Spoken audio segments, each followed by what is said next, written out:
बिस्मिल्लाहिर्रहमानिर्रहीम। अस्सलामुअलैकुम। Welcome to Libra story.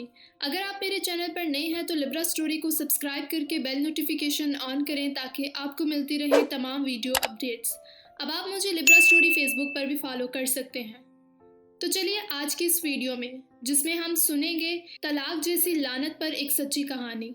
लोग कहते हैं कि बुरे वक्त में अपना साया भी साथ छोड़ देता है, तो सच ही कहते थे। हमारे साथ भी कुछ ऐसा ही हुआ था। वालिद साहब बिजनेसमैन और बहुत अमीर आदमी थे। वो शरीफ आदमी थे और अम्मी भी अच्छी खातून थी। हम दोनों बहन भाई उनके ज़ेरे साया पुरसुकून माहौल में परवरिश पा रहे थे। वालिद की ज़रई ज़मीन भी काफ़ी थी। इंसान की ज़िंदगी को जिस तरह सबात नहीं, खुशी को भी इंसानों की ज़िंदगी में सबात नहीं। कभी किसी ने सोचा भी ना था कि मेरे वालिद और वालिदा की हस्ती बस्ती ज़िंदगी में कभी पहुँचाल आएगा और उनकी नगरी लुट जाएगी। जो वाक़यात तकदीर ने लिख दिए होते हैं वो होकर ही रहते हैं। हम छोटे से थे, नहीं मालूम कि क्या बात सबब बनी थी। मेरे अब्बू ने अचानक मेरी अम्मी को तलाक दे दी। जिसने सुना वो हैरान हुआ। दोनों मियाँ बीवी की मोहब्बत मिसाली थी, लेकिन जो होनी थी वो होकर रही। तलाक एक नापसंदीदा अमल है कि एक अच्छी भली औरत भी इससे मुतल्का होकर मुआशरे की नज़र में गिर जाती है, और अगर बेसहारा हो तो अपने पराए सब मुंह फेर लेते हैं। मेरी माँ भी मुतल्का हुई तो सब ने उनसे कतई ताल्लुक़ कर लिया। ये आज से 40 साल कबल की बात है। मैं 6 साल की और मेरा भाई 4 बरस का था। लोग कहते थे कि वालिद ने एक बेबुनियाद शक की वजह से मेरी वालिदा को तलाक दी। वालिदा शौहर के घर से अपने बच्चों को साथ लेकर मामू के घर चले गईं और मामू ने अपनी बहन को कहा कि बहन, मैं तेरा और तेरे बच्चों का साथ उस वक्त ही दे सकता हूँ जब तुम मेरे साथ माली मदद कर सको, क्योंकि मेरा अपना कोई कारोबार नहीं है और मेरे बच्चे भूखे मर रहे हैं। माँ बोली, भाई तेरे पास ज़ाती घर है, मुझे रहने को ठिकाना दे दो, मेरे पास जो कुछ है वो तुम्हारा ही है। मामू ने अपने घर में मौजूद एक खस्ता सा कमरा वालिदा को रहने के लिए दे दिया। माँ के पास मामू को देने के लिए सिवाय जेवरात के कुछ ना था। ताहम वालिद ने हक महर की कुछ रकम हमारा ख्याल करते हुए उन्हें दे दी थी और जेवरात भी बख्श दिए थे। उन्होंने अपना ये तमाम माल अपने भाई के हवाले कर दिया और हम उनके ज़ेरे साया आ गए। वालिदा अपने भाई से भी प्यार करती थी और ये भी ख्याल तो लोग उनको मुतल्का जानकर उनकी ज़िंदगी अजीरन ना करेंगे और उन पर उंगलियां उठाने की किसी की जुर्रत ना होगी। माँ का ख्याल बिल्कुल ठीक था। मामू की वजह से लोगों को जुर्रत ना होती थी कि वो हम पर उंगलियां उठाते। मेरी माँ सब्र शुक्र के साथ बावज और उनके बच्चों की चाकरी करने लगी और हम दाल रोटी खाकर सुकून की नींद सो जाते थे। मामू ने वालिदा के दिए हुए पैसों से एक चाय का अड्डा खोल लिया। उनका घर अड्डे के करीब था। पिछली जानब घर बना हुआ था और आगे वाली जगह काफ़ी खाली पड़ी हुई थी। इस जगह पर चाय खाना बनाया जा सकता था। जब मेरा भाई 11 साल का हुआ, मामू ने उसे स्कूल से उठा लिया और अपने साथ चाय खाना पे ले जाने लगे। मामू को काम के लिए एक लड़के की ज़रूरत थी। वो सुबह सवेरे उसे उठा देते और जब तक चाय खाना बंद ना होता वो वहाँ पे काम करता रहता। मामू की 4 बेटियाँ थीं, उनका कोई बेटा ना था। उनका ख्याल था कि ये भी मेरा ही बेटा है। मामू मेरे भाई से काम तो लेते थे, लेकिन उससे प्यार भी बहुत करते थे। तभी बिल आखिर अल्लाह ताला ने उन पर रहम किया और उन्हें बेटे जैसी नेमत से भी नवाज दिया। जब तक बेटा ना था मामू में गरूर ना था, लेकिन बेटे के आते ही उनके रवैये में तब्दीली आने लगी। उन्होंने मेरे भाई का ख्याल रखना छोड़ दिया और हमने इस रवैये का ख्याल भी ना किया कि शायद हमारे ही भाई की कोई गलती हो। वक्त गुजरता गया, यहाँ तक कि मेरी उम्र 20 और मेरे भाई की उम्र 18 बरस हो गई। माँ ने एक दिन हमारी शादी की बात की तो मामू ने कहा कि तुम फिक्र ना करो, तुम्हारी बेटी के लिए मैं रिश्ता देख रहा हूँ, और जहाँ तक बेटे की बात है तो मेरी भी 4 बेटियाँ हैं, मैं इसे घर दामाद बना लूँगा। बाहर से उसके लिए लड़की देखने की क्या ज़रूरत है। दामाद बनाने का ख्याल भी जाहिर करने के बाद उन्होंने इन तमाम सालों में मेरे भाई के साथ मुलाजमों जैसा सलूक रखा। मेरे भाई ने कभी उफ तक ना की। वो रोज़ाना 14 घंटे से ज़्यादा काम करता था, ये समझ कर कि मामू मुझे अपनी फर्जंदगी में लेंगे, लेकिन मामू ने उसे आस में रखा। उन्होंने अपनी बड़ी बेटी की शादी कहीं और कर दी। माँ ने जब वादा याद करवाया तो उन्होंने कहा कि अच्छा रिश्ता मिल गया था, अभी तो मेरी 3 और बेटियाँ भी हैं, सब्र करो, दूसरी बेटी से तुम्हारे बेटे का निकाह करवा दूंगा। माँ ने उनकी बात पर यकीन कर लिया क्योंकि हम मामू को अपना सरपरस्त समझते थे। उनकी हर बात को बिला छू चुरा हम मान लिया करते थे। माँ हमेशा बाई से कहती थी कि अपने मामू का अदब करना, उनसे कभी बदतमीजी भी ना करना और उन्हें कोई शिकायत का मौका भी मत देना। बदतमीजी का तो हम तसव्वुर भी नहीं कर सकते थे। बाप ने मुंह फेर लिया था और अब सब कुछ हमारा मामू ही थे। यूं भी हम बहन भाई बाइज्जत और शरीफ थे, बदतमीज बिल्कुल भी ना थे। मुमानी भी हमारी इसी खूबी की वजह से खुश थी। जो हुक्म करती हम उसी वक्त बजा लाते। भाई ज़्यादा से ज़्यादा मामू के साथ काम करता था और आराम का वक्त खुद के लिए हराम समझता था। वो सोचता था कि ज़्यादा से ज़्यादा कमा कर दूं ताकि ये चाय खाना एक अच्छे होटल में तब्दील हो जाए। इस तरह मामू भी खुश होंगे और मेरा भी नाम होगा।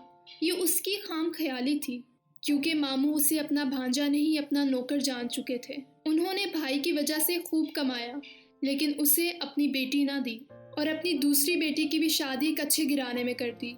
मैं, जो उनकी बेटियों से भी बड़ी थी, मेरी शादी की फिक्र न की। जब तीसरी बेटी का रिश्ता करने लगे तो अम्मी रो पड़ी कि भैया, तुम तो कहते थे कि तुम्हारे बेटे को गर्दमात बनाऊंगा। भाई ने फिर तसल्ली दी कि बहन सब्र कर और दुखी मत हो, अभी तो चौथी बाकी है और वो छोटी है। उसे रुखसत करने के बजाय तेरे बेटे से निकाह करवा के घर में ही रख लूँगा। माँ बोली थी कि फिर मान गई। कुछ अरसे बाद चौथी का रिश्ता एक अमीर घराने से आया, क्योंकि वो बहुत खूबसूरत थी। मामू ने एक लम्हा भी ना लगाया फैसला करने में और झटपट उसे भी रुखसत कर दिया। मैं घर में नुकरानी की सूरत और भाई गुलाम बनकर रह गया। उसको इतना इंतज़ार करवाया और 20 साल तक गुलामी करवाई। दिन रात उससे काम करवाया गया, उससे मुशक्क़त करवाई गई, काम लिया गया। हालांकि हम दोनों बहन भाई मामू और मुमानी जान को अपने माँ बाप का दर्जा देते थे। तभी मैंने अम्मी को एहसास दिलाया कि आपके भाई बावज हमें मुलाजिम समझते हैं, तो उन्होंने मुझे ये कहकर डांट दिया कि वो हमारे अपने हैं, उनके सिवा हमारा है कोई। वो तुम लोगों को औलाद की तरह समझते हैं और अपनों के लिए काम करना भी चाहें तो बुरी बात नहीं होती। अपने जहन में ऐसे ख्यालात को मत आने दो। माँ ने हम दोनों बहन भाइयों के जहन में ये बात नक्श कर दी थी। इसी वजह से हम दोनों बहन भाइयों ने दिल में नफरत ना लाई। हम दोनों बहन भाई उस दिन बहुत अफसरदा थे जब मामू ने अब चौथी बेटी को ब्याह दिया। इत्तेफाक से एक दिन मेरा भाई अपने दोस्त को मिलने गया तो वहाँ वालिद साहब से मुलाकात हो गई, जो उस दोस्त के बाप से मिलने आए थे। बहरहाल तारुफ हुआ तो बाप ने बेटे को गले से लगा लिया और हाल अहवाल पूछा। भाई के मुंह से कुछ सच्ची बातें निकल गईं। वालिद को एहसास हुआ कि उन्होंने कितनी बड़ी गलती कर दी है। वो दूसरी शादी कर चुके थे और उस बीवी से बच्चे भी थे। उन्होंने कहा कि तुम अपनी माँ और मामू को छोड़कर मेरे पास आ जाओ, मैं तुम्हारी अच्छी जगह शादी भी करूँगा और तुम्हें कारोबार भी करवाऊँगा और तुम सुकून की ज़िंदगी बसर करोगे। देखो, तुम्हारे सारे भाई पढ़ लिख के हैं और तुम्हारे मामू ने तुम्हें पढ़ने भी नहीं दिया और उन्होंने तुम्हें मुलाजिम बना कर रखा है, उन्हें छोड़ दो। बहरहाल इसके बाद भाई कभी कभार अबू से मिलने जाने लगा। वो उसे हमेशा उकसाते कि अपनी माँ और मामू को छोड़कर मेरे पास आ जाओ, कि तुम्हारा मामू तुमसे वफा ना करेगा और हमेशा तुम्हें इसी तरह मुलाजिम बना कर रखेगा। भाई के लिए अब ये मुश्किल फ़ैसला था माँ और बहन को छोड़ के जाना, जबकि माँ को अब बेटे की ज़्यादा ज़रूरत थी। भाई इस उम्र में अम्मी को छोड़कर नहीं जाना चाहता था कि जिसने हमारे लिए इतना कुछ बर्दाश्त किया और दूसरी शादी भी ना की। एक दिन मामू ने भाई को मारा और इल्ज़ाम धरा कि तुमने गले में से पैसे निकाले हैं। मेरा भाई बहुत रोया और घर छोड़कर सीधा अपने वालिद के पास चला गया और उन्हें जाके तमाम हाल अहवाल बताया। तो उन्होंने कहा कि अच्छा ही हुआ जो उसने तुम्हारे साथ ये सलूक किया, वरना तुम उसका पीछा कभी ना छोड़ते। अब तुम मेरे पास रहोगे और कभी लौट कर ना जाओगे, तो मेरी माँ और बहन का क्या होगा? क्या वो उम्र भर उनकी गुलामी करती रहेंगी? आप मुझे मेरे हिस्से की जायदाद दे देते तो हम ये सितम ना उठाते। वालिद बोले कि वो भी मैंने इसलिए ना दी थी कि तुम्हारा मामू वो भी हथिया लेता। अब मैं तुम्हें एक अच्छा मकान खरीद कर देता हूँ, तुम इसमें रहोगे और तुम्हारी माँ और बहन भी इसमें रहेगी। मकान 2 मंजिला होगा ताकि एक हिस्सा किराए पर दे सको। खर्चा भी दूंगा, माँ को अपने साथ रहने पर राज़ी कर लो। वालिद साहब गांव में रहते थे, अपनी ज़मीन की देखभाल करते थे। अगरचे उन्होंने मेरी वालदा को तलाक दे दी थी, लेकिन उनके दिल में मेरी माँ के लिए अभी भी कदर कीमत बाकी थी, क्योंकि अम्मी जान ने हमारे साथ मुश्किल वक्त को सब्र के साथ काट दिया था। अगर अम्मी जान हमारे साथ ना होती तो न जाने हम कहाँ भटक रहे होते। वालिद ने मकान खरीद कर दे दिया और भाई मुझे और अम्मी को साथ लेकर उस घर में आ गया। एक हिस्सा हमने किराए पर दे दिया था और वालिद साहब साल की गंदम और अखराजात भी दे देते थे, लेकिन घर ना आते थे। मेरा दिल चाहता था कि वो घर आए, मैं उनसे मिलूं, क्योंकि बाई तो उनसे मिल आता था लेकिन मेरी उनसे कोई मुलाकात ना होती थी। एक रोज़ वालिद साहब ने पैगाम पहुंचाया कि अपनी बहनों से आकर मिल जाओ, और अगर पढ़ना चाहती हो तो प्राइवेट तौर पर पढ़ सकती हो, और एक उस्तानी रखवा देता हूँ। अम्मी ने बिलाखिर इजाज़त दी तो मैं अबू से मिलने गई। सुतेले बहन भाई बहुत खुशी से मिले, और वालिद से मिलकर जो मुझे खुशी हुई वो मैं बयान ही नहीं कर सकती। अगरचे इस खुशी में महरूमी का भरपूर दुख भी शामिल था। माँ ने भी समझदारी से काम लिया और हमें वालिद के घर आसानी से आने जाने दिया, जिसका ये फ़ायदा हुआ कि वालिद ने अपने भतीजे के साथ मेरी शादी करवा दी और अपने दूसरे भाई की बेटी के साथ मेरे भाई का निकाह कर दिया। इस तरह हम अपने ख़ानदान से जुड़ गए, जो सब बाहैसियत और मुहज़्ज़ब थे। हमें जायदाद से भी पूरा हिस्सा मिला और हमारी दूसरी वालिदा ने भी हमसे नफ़रत ना की, हमारे साथ मोहब्बत का इजहार किया। एक टूटा बिखरा ख़ानदान तकदीर ने एक बार फिर उसे जोड़ दिया, लेकिन वालिदा और वालिद ना मिल सके। तलाक की दीवार उनके दरमियान हायल हो चुकी थी। मेरी शादी हो गई थी। वालिदा जब मुझे मिलने आती और वालिद साहब वहाँ पहले से मौजूद होते तो उठकर चले जाते थे, और अम्मी पर्दा कर लेती। मुझे बहुत दुख होता कि किस्मत में हमें मिलाया भी तो ये एक गहरा दुख हमारे बीच रख दिया कि हमारे माँ बाप एक साथ नहीं बैठ सकते। हम सब एक दस्तरखान पर खाना ना खा सकते थे। अगर वालिद होते तो वालिदा ना होती, और अगर वालिदा होती तो वालिद ना बैठ सकते थे। मैं आज भी इस मसले पर दुखी हूँ और कल भी दुखी थी, और मैं हमेशा इस मसले पर दुखी रहूँगी। काश वालिद अम्मी को तलाक ना देते, और अगर वो दूसरी शादी कर भी लेते तो हम उनसे खफा ना होते। कम से कम वो दोनों एक छत के तले तो रहते।